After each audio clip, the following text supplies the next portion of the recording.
Alle mennesker de drømmer om, hvor og hvordan de gerne vil bo. Arkitektur er øverst på dagsordenen i 2023.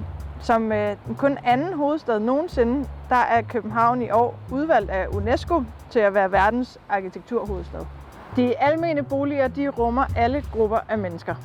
Faktisk er det hver 6. dansker, der bor alment. Og de almene boliger de spiller en stor rolle i dansk arkitekturhistorie. De vidner om arkitekturens vingesus, om den tid, de er bygget i, og udgør derfor et vigtigt stykke Danmarks historie. I denne miniserie der skal vi rundt i landet, og sammen med arkitekterne skal vi genbesøge deres almene genistreger.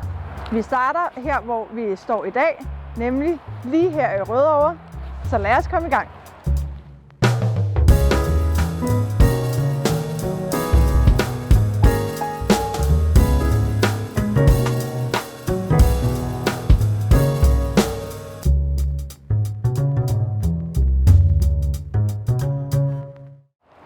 Velkommen til dig, Jan Albrechtsen.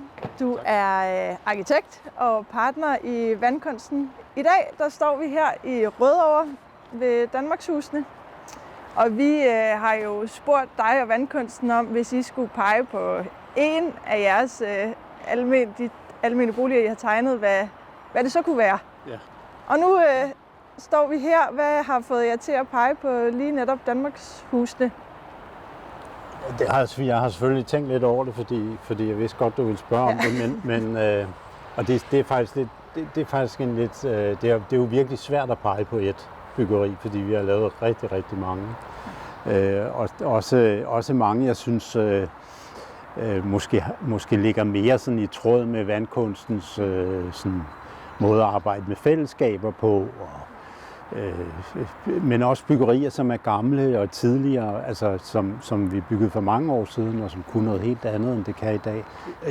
Jeg synes det her er meget eksponent for sådan en, det er 10 år gammelt cirka, og det er eksponent for sådan en udvikling, der kommer til at ske på et tidspunkt i den der almene tæt-lav bevægelse, kan man sige, fordi vi på tegnestuen plejer jo sådan at prale lidt af, at vi var med til at starte den her tæt-lav bevægelse med det her gamle Tingårdsprojekt, vi lavede for i slutningen af 70'erne. Og man kan sige, at det vi på tegnestuen bryster os af, nu har vi så 50 års jubilæum på det byggeri dernede i Tingården, det er jo, at alle de ting, vi egentlig arbejdede med dengang, dem taler vi stadigvæk om. Altså det er stadigvæk et grundstof, en form for DNA i det, vi laver. Og det mener jeg også, det til en vis grad er her. Men der kommer jo bare, tiderne skifter, tiderne ændrer sig, og det flytter. Jeg synes, det her er eksponent for en periode, hvor vi også har været involveret i rigtig mange almene bolig plus byggerier, som jo er det her KRB-koncept.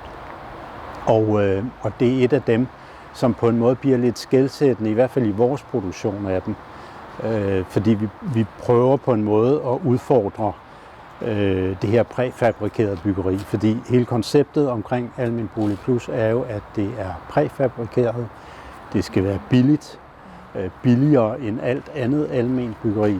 Og det her bliver sådan en anden form for, der bliver nogle andre benspænd i det, og det bliver rigtig vigtigt at prøve at få sat huslejerne ned, samtidig med, at man bygger på en mere, hvad kan man sige, begavet måde. Det er i hvert fald ideen i det præfabrikerede, at vi gerne skulle af med byggeskaderne, vi skulle gerne af med mangellisterne, og vi skulle gerne af med, at faldet på badeværelsesgulvet altid går den forkerte vej, når vi afleverer. Og vi har lister, lange lister ved afleveringerne. Og det repræsenterer de her byggerier jo på en særlig måde. De første vi lavede, der var vi sådan meget fokuseret på det her med, at det var bygget af bokse. Og der er nogle regler for, hvor brede og hvor høje og hvor lange de må være. Men vi havde også sådan et arkitekt, underligt, sådan, altså når jeg ser tilbage på det, sådan lidt mærkeligt arkitektsynspunkt, der handler om det her med ærlighed. Altså vi er jo sådan opvokset til at være, vi skal være ærlige omkring det, vi laver. Så når noget er lavet af en boks, så skal man fandme også kunne se, det er en boks, ikke? Ja. Og det finder vi jo ret hurtigt ud af. Det er egentlig ikke særlig nogen stor kvalitet. Nej. At lave firkantede kasser og lave noget, der kommer til at ligne container, der er stablet oven på hinanden. I virkeligheden er det bare en måde at bygge på. Og det er en måde, der tillader faktisk, at man kan lave skråtage på den ene led og på den anden led, man kan lave sadeltag, man kan lave rummelighed i boligerne, man kan mange ting. Men det vi gør her, og som vi kommer til at se, det er jo, at vi laver faktisk nogle bueslag af byggeriet. Og det gør vi, fordi vi synes, at det her sted, altså den her grund, den på en eller anden måde ligger så meget op til det. Så man kan sige, når jeg vælger det her, så er det fordi, det faktisk begynder at udfordre alle de sådan rationaler, der normalt ligger i tænkningen omkring det at bygge bokse. Ja. Vi siger, hvorfor kan man ikke bygge noget, der er krumt? Fordi det er egentlig ideen til stedet her. Vi vil gerne bygge et byggeri, der passer ind på den her grund. Ja. Og hvordan kan vi så gøre det? Og der begynder vi at udfordre en masse elementer i boksbyggeriet. Og samtidig med, at vi holder fast i det her med, at det skal være til at betale, det skal være billigt. Vi har lige hørt om nogle relativt lave huslejer i det her byggeri, som jeg jo er stolt af, at vi kan tilbyde. Ikke? Og det nyeste, vi har bygget på Grøntorvet, som også har nogle af de samme konceptting, er jo også billigt. Altså det er billigere end alt andet, end du overhovedet kan få i København. Og det synes jeg jo er en kæmpe kvalitet. Det er også derfor, jeg vælger det her, og ikke måske sådan går i nostalgimode og går tilbage i tiden.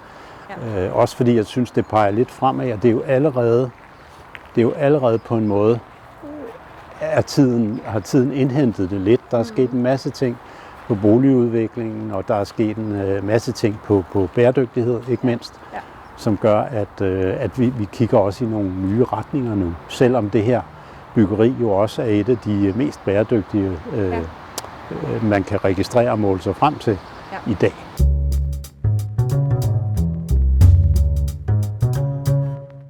Jamen her har vi så i virkeligheden et overblik over hele bebyggelsen, og det er jo sådan set meget, meget enkelt. Nu er det jo nummeranvisningen, men det viser sådan set, hvordan bebyggelsen er struktureret med de her store bueslag, og man kan jo sådan se, altså vi har jo faktisk en ret flot naturskøn beliggenhed med Vestvolden herude, og nogle ret store træer. Nu er det jo lidt trist i dag, men altså om sommeren er det jo store, flotte træer her.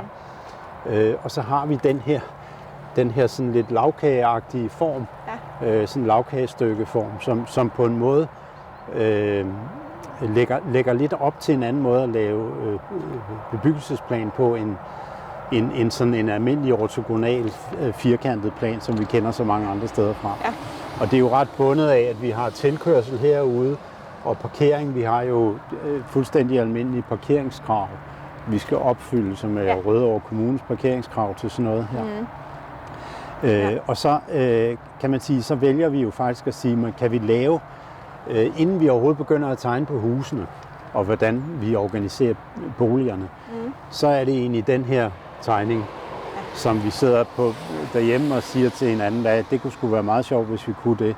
Og der folk begynder sådan at ryste på hovedet. Det kan vi jo ikke, det er jo bokse, vi kan jo ikke lave sådan noget her. Hvordan bliver det rundt? Så det er de her, altså når man snakker moduler, så har man ikke før tidligere set, at der skal være buer på de firkantede moduler? Ikke i dem, jeg kender til. Det har man ikke lavet før. Og det er klart, at da vi så begyndte at arbejde med det, inden vi viste det til vores entreprenør, som skulle jo sige go for det her og lægge navn til, at det kunne betales, ikke?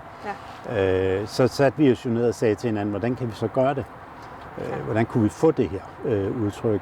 Og det har vi rent faktisk gjort ved at også ved i virkeligheden meget rationelt at sige, at vi har en firkantet kasse, så den har 2 rette vinkler, men den ene side, den skubber vi en lille bit smule, 40 cm.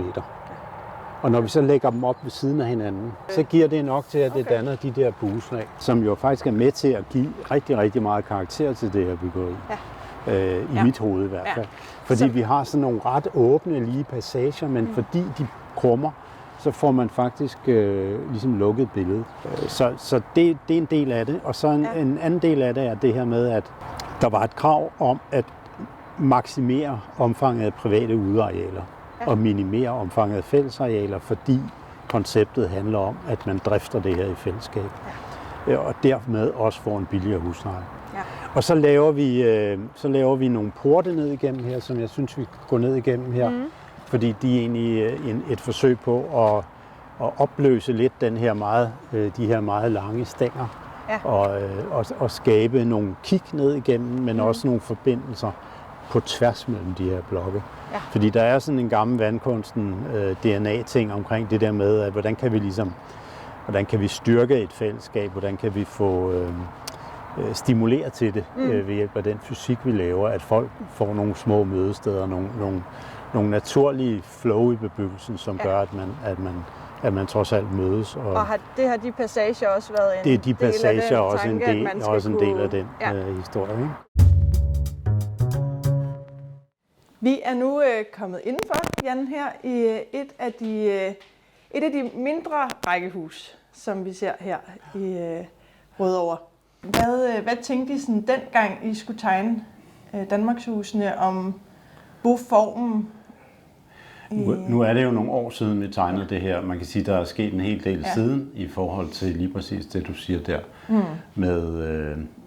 med udvikling af andre familier, altså boligtyper til andre familier, også på størrelsessiden. Fordi hele det her, det udsprang jo i virkeligheden af et eksperiment, kan man sige, som vi kan jo vende tilbage til, men som jo handlede om at frisætte faktisk boligstørrelserne. Altså hvor man på det tidspunkt havde en maksimum grænse på 115 kvadratmeter i det almene. Ja. Så fik man i det her byggeri jo en tilladelse til at gøre dem større, altså faktisk lave større boliger og dermed også en større variation i størrelserne. Ja. Og egentlig, da vi lavede konkurrencen til det her, der havde vi rigtig mange ens typer, altså størrelser, som var nok sådan en 4-rums, der var den mest gennemgående. Okay. Og også rigtig mange boliger i 3 etager, som byhuse i 3 etager. Ja. Og de har jo stadigvæk nogle af dem, eller der er en del af dem stadigvæk, men det var ligesom hovedindholdet i det. Okay. Og så kan man sige, at hele processen, så blev det differentieret mere. Vi fik en større blanding af boligtyper. Der er jo også nogle etplan, så der er nogen, der sådan skyder ind over hinanden, og der er sådan ret mange forskellige kombinationer af boligstørrelser. Ja. Og man kan sige, at hele boligplanlægningen her er jo meget baseret på, at vi bygger præfabrikerede bokse. Ja. Fordi det giver nogle bindinger til, hvor brede man kan lave dem, og hvor lange de kan være, og hvad man kan gøre med på en lastbil. Ja. Så det gør jo, at man ikke kan sætte sig ned som boligarkitekt og have helt frit spil, sådan som vi andre gange har. Så det var velkomment, at der kom sådan et program med ønsker om en større blanding af boligtyper. Og vi har jo også med det her forsøgt at sige, at vi prøver at lave nogle grundtyper, som man kan arbejde videre på. Og hvis du kommer ind i nogle af de andre, så jeg kan dårligt kende nogle af dem, fra da vi tegnede dem, fordi folk har faktisk bygget om i dem.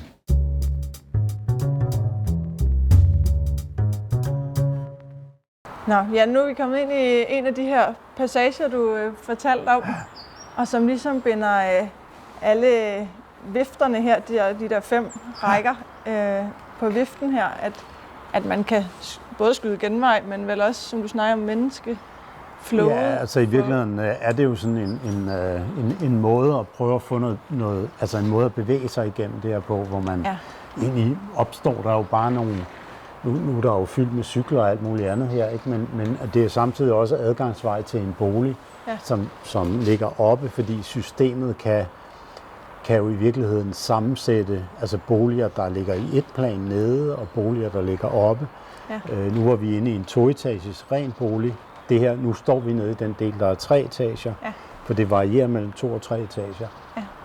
Nogle af boligerne hernede er i 3 etager, nogle er en etplansbolig nede og en 2-plansbolig oppe. Ja.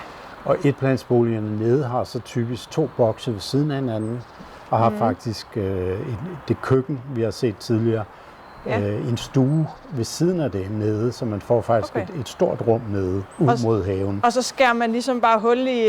Så skærer man hul i siden, så skærer man hul i siden af boksen og har sådan ligesom en suite-princippet i gamle lejligheder. Ja. Og materialevalget, altså naturskifer? Her har vi valgt naturskifer. I virkeligheden af de her huse jo, boksen er jo bare dum på den måde, forstået arkitektonisk dum, at den egentlig bare består af en vindspærre yderst. Og den er helt, den skal jo have et eller andet udenpå, den kan ikke tåle at stå ude. Så altså vi har jo byggerier, hvor vi har skærmtegl på, vi har skifer på, Vi har huse, der er rent beklædt med det grantræ, altså træhuse, som står i rent træ. Ja. Og i virkeligheden kan man, og vi har også boksbyggerier, der er skalmuret med mursten, altså med tegl. Ja. Så man kan lave alt muligt, og det her, det handler jo lidt om økonomi. Ja. På det her tidspunkt, hvor vi vælger de her skifre, der er det faktisk det billigste facademateriale næsten, vi overhovedet kan få. Ja. Altså, det er billigere end at købe cementplader. Okay. Det er jo ret interessant, men fordi det er hele tiden en jagt på at holde den der husleje, og dermed også en byggepris nede. Og der kigger vi jo så på, hvad koster de her ting. Og så det varierer jo. Så på et tidspunkt, nu er skifrene dyre. Så nu er vi jo måske i højere grad også i bevæger os hen mod mere træbaserede produkter. Ikke? Ja. Altså her har vi jo lameller på, og har så i virkeligheden den der berømte vindspærre, som er en mere resistent en, der er typen, der sidder hernede og laver de her lister, fordi det jo var tanken, at man kunne plante op af dem. Ja. Og begrønne dem. Ikke? Ja. Det er ikke sket så meget, som jeg egentlig havde drømt om, men det er det samme med skurene, er jo også beklædt med lameller, så man i virkeligheden kan lave begrønning af det. Ja. Det var en del af ideen.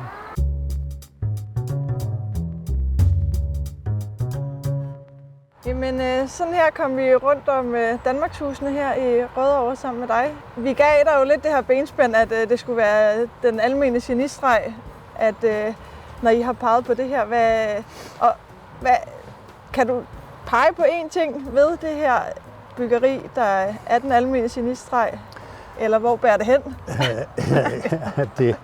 det der med en genistreg, altså jeg synes ikke, man kan pege på én ting, altså én genistreg som sådan. Altså for mig er det i virkeligheden den samlede løsning af den her opgave, men jeg synes på en måde, at byggeriet rummer sådan en sammensætning af rigtig mange greb og tilgang til det at lave kvalitetsboliger til en lav husleje, en lav pris, og alligevel prøve at give så mange boligkvaliteter, som vi overhovedet ligesom kan proppe ind i det. Det synes jeg på en måde er det her byggeris, hvis vi skal kalde det genistreg.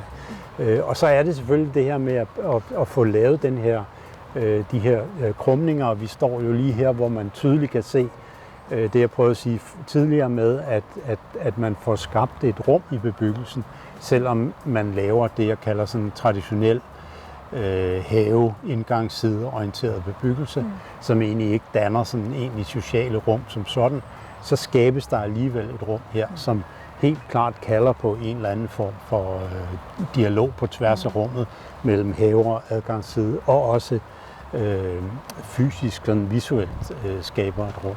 Og det er måske det, der gør det her, jeg vil ikke kalde det en genistreg, men det er jo i hvert fald det, der gør det her byggeri unikt i forhold til så mange andre byggerier, du kunne sammenligne det med. Hvis det er det, så er det nok det nærmeste, vi kommer til genistregen. Det er så fornemt. Men tak til dig, Jan, og tak for din tid. Jamen selv tak.